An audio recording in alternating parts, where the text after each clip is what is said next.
For the purpose of the session today, we're going to focus on the strand of number, the strand unit of fractions, stage 4, which is 5th and 6th class, and section K of the progression continua, elements, understanding and connecting. And our learning objective today is multiplies a fraction by another fraction. Welcome to this professional development session on multiplication of fractions.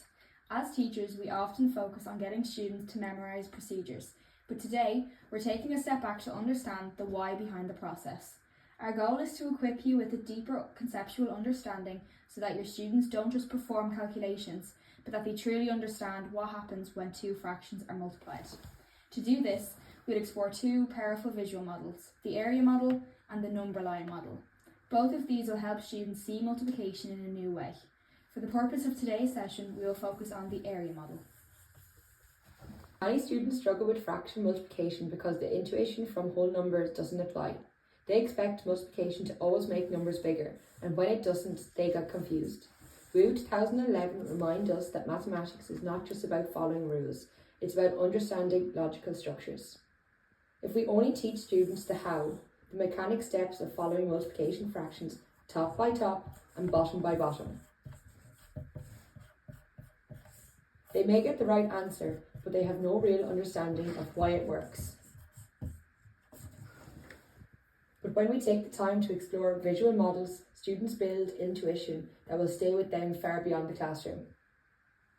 Let's begin with the area model, a powerful way to visualise multiplication of fractions. Consider a rectangle with sides m over n and k over l. Then m over n multiplied by k over l is the area of the rectangle. Imagine we start with a unit square. This represents the whole or one whole unit. Now, let's say we want to multiply 1/2 multiplied by 1/3. We know that the area of this is 1/2 multiplied by 1/3 by the definition of area. We need to explain why this is equal to 1/6. That is 1 over 2 multiplied by 3. First, we divide the unit square into two equal horizontal parts, each representing 1/2. Next, we divide it into three equal vertical parts, each representing 1/3. Now, let's focus on the overlap. The section where these divisions intersect is just 1 out of the 6 total parts of the square. This gives us 6 2 by 3 congruent rectangles with equal area. By construction, each of the 2 by 3 rectangles has a side of 1/2 and 1/3, and the area of each rectangle is 1/2 multiplied by 1/3. So, each small rectangle represents one part where the unit square is divided into 2 by 3 equal parts. Thus, 1/2 multiplied by 1/3 equals 1 over 2 by 3. But the NL congruent rectangles partition the unit square into NL rectangles of equal area, so each of them has area of 1 over NL. Therefore, 1 over N by 1 over L equals 1 over NL. Now let's apply this model to a more general case. Suppose we want to multiply 2 over 3 by 3 over 5. We start by dividing the square into 3 horizontal sections.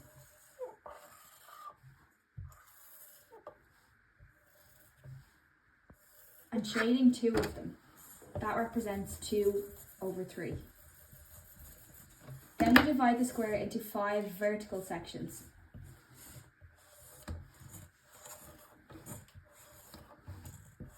And shade 3 of them. That represents 3 over 5.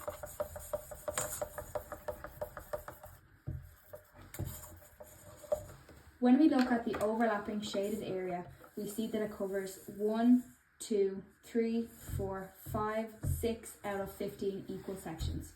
This gives us the product 2 over 3 by 3 over 5 equals 6 over 15.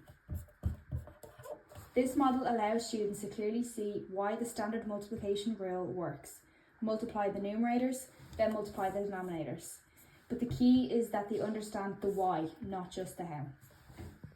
Now we can prove the general product formula for any fraction, m over n and k over l, i.e. m over n multiplied by k over l equals mk over nl. We are given a rectangle with the sides m over n and k over l.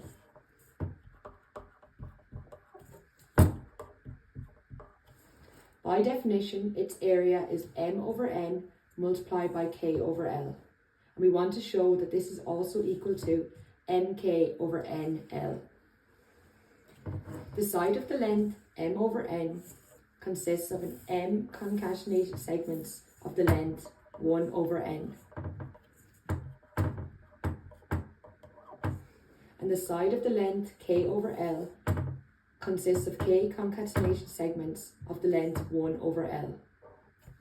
Joining up these division points vertically and horizontally leads to the partition of a big rectangle into mk congruent small rectangles as shown below.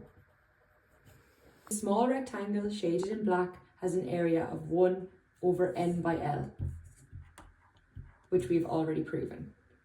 But if the big rectangle is paved by exactly mk of these small rectangles, this means that the area is mk over nl.